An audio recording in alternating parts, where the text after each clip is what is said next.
Mandalorian Season 3, Episode 1 is currently out on Disney+. We're going to tell you what we think about it. Stay tuned.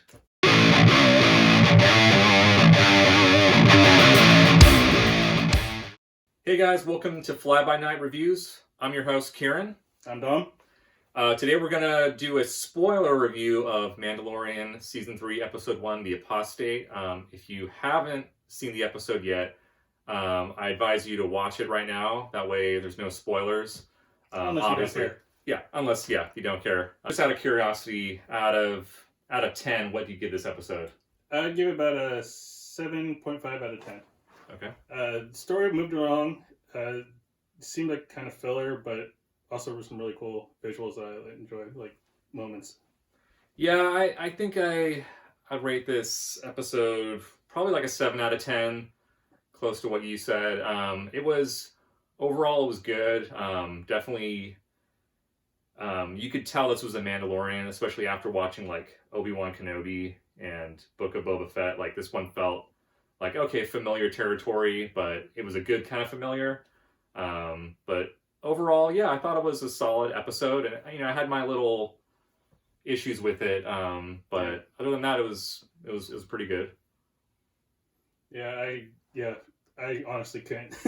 I watched all of Obi-Wan, but it's kind of forgettable to me still.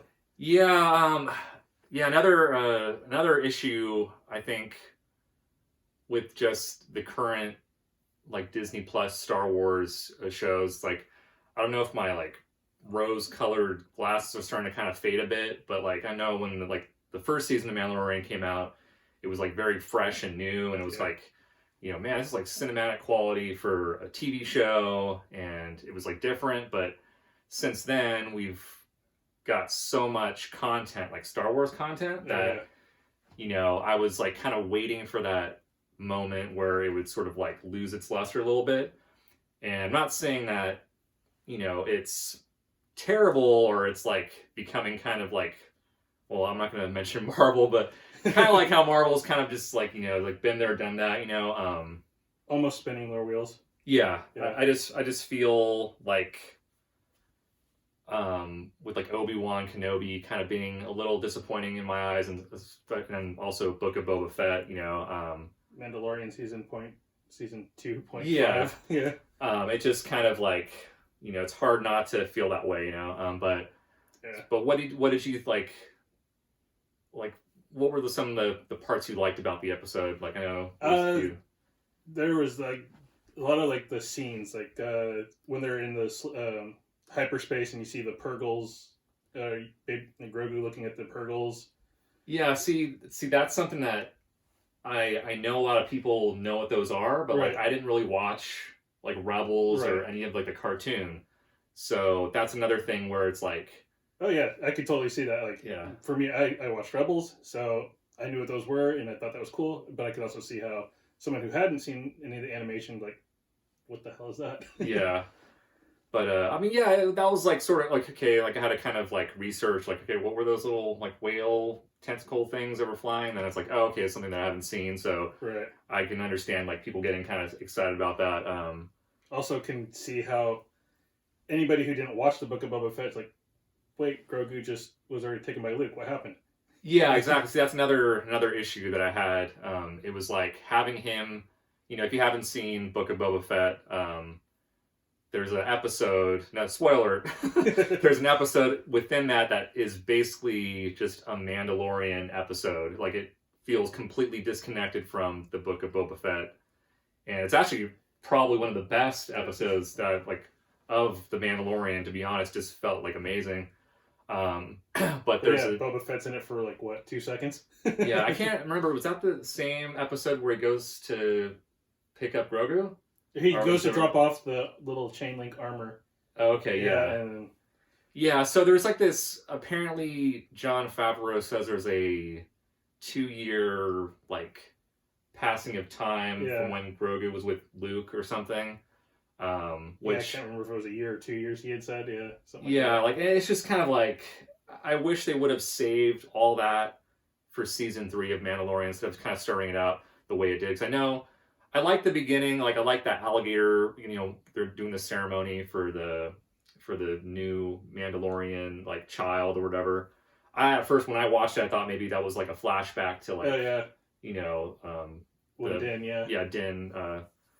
But apparently it was like completely just like to introduce the show or whatever, or, but showing the kind of like their whole, I guess almost religious ceremony of getting the helmets. Yeah, which I thought was kind of cool. A lot of other reviewers were saying that like, oh, the Mandalorians got their asses kicked or something by this like creature or whatever. They should have like did a better job. And I'm like, dude, that thing was like 200 feet long. That thing was huge. Like, there's no way even a skilled person would have difficulty fighting something like that. So I kind of like that, having Din come in and sort of like kill it, and that was a good introduction. But I think what worries me about this season is how they're kind of stretching it out. Like, it's already become like I don't want to say like a treasure hunt, but like he goes and talks to the person who does all the forging and stuff like that, and she's like, oh no, you took your helmet off,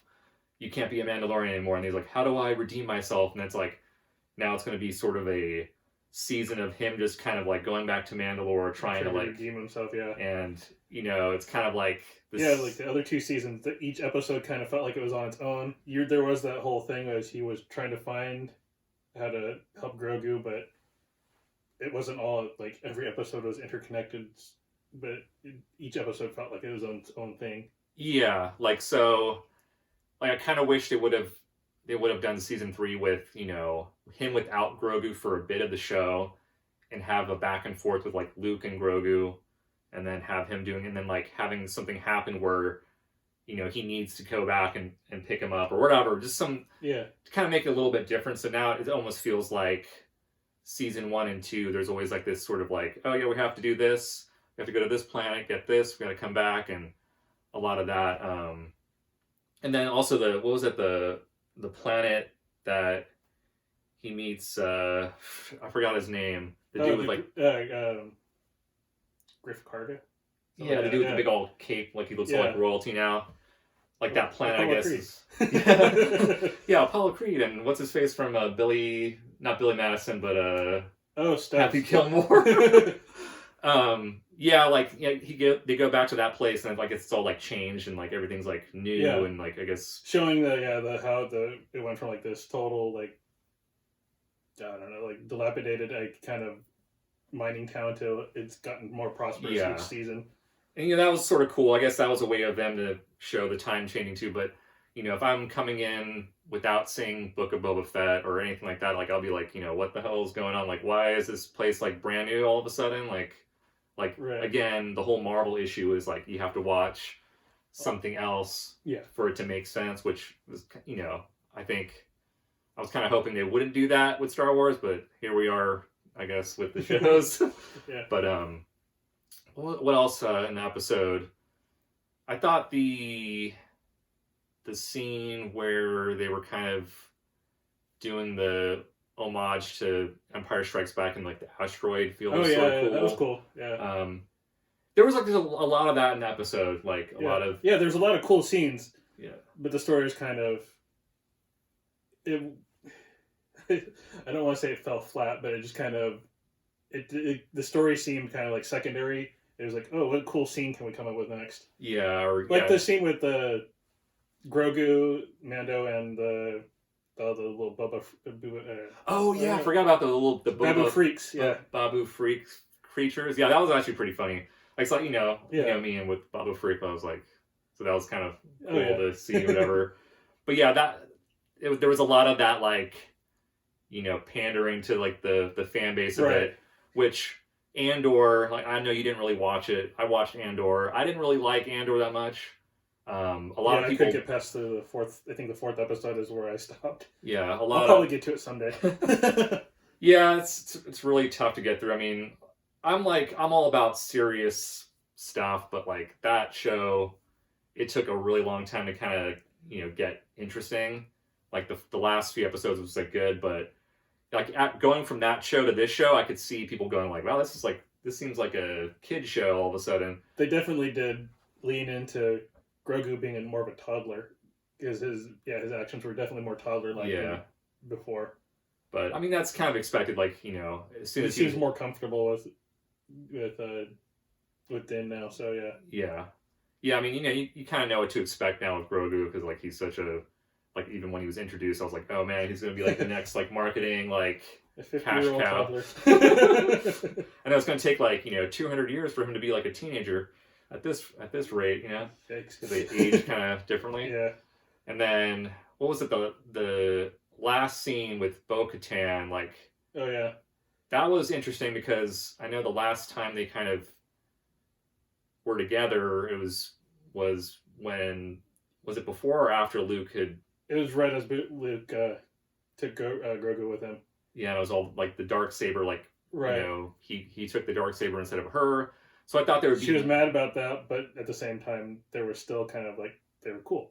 Yeah, I thought there was going to be more of a like, oh, where's the Darksaber? Like, you owe me. Right. But it was kind of like she was just chilling on a throne, being like, hey, just kind of like wallowing in her own self pity. Yeah, so that was kind of a little bit of a like 2 years later, and it's like that's it. Like, okay, I guess that's how they're gonna handle that storyline, or maybe there's there's gonna be more. Kind of leaves you kind of wondering: is she going to be an ally, or is she going to be more of an adversary in this season? Yeah, well, yeah. I mean, because I haven't watched the cartoon, so all I know really is like what the Mandalorian has showed me, right? And she seemed like a cool character. I'm just kind of like, from my perspective, just like going from season 2 to this, like all that build up, and then it's just like kind of it wouldn't be the first time a show does that where it's like it sets something up and then like nothing happens. You're like, okay, but yeah, I mean, it was good. I mean, it was like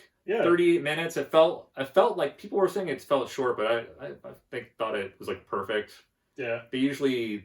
The Mandalorian are good at like throwing a lot of stuff at you in a short period of time, and enough to kind of keep you satisfied or whatever. But like I said, like there's a lot of cool things to see on there, but it seemed like the story was kind of secondary to it. Yeah. All right. Well, there you have it. Well, that's it, guys. Thanks for watching our video. As you know, this is our first video for our new channel. Hope you guys liked it. And if you did like it, be sure to like and subscribe and tell your friends. But yeah, we're probably going to do episode 2 next week, so keep an eye out for that as well. And on that note, from me, I'm going to say bye. Later. See you guys next time.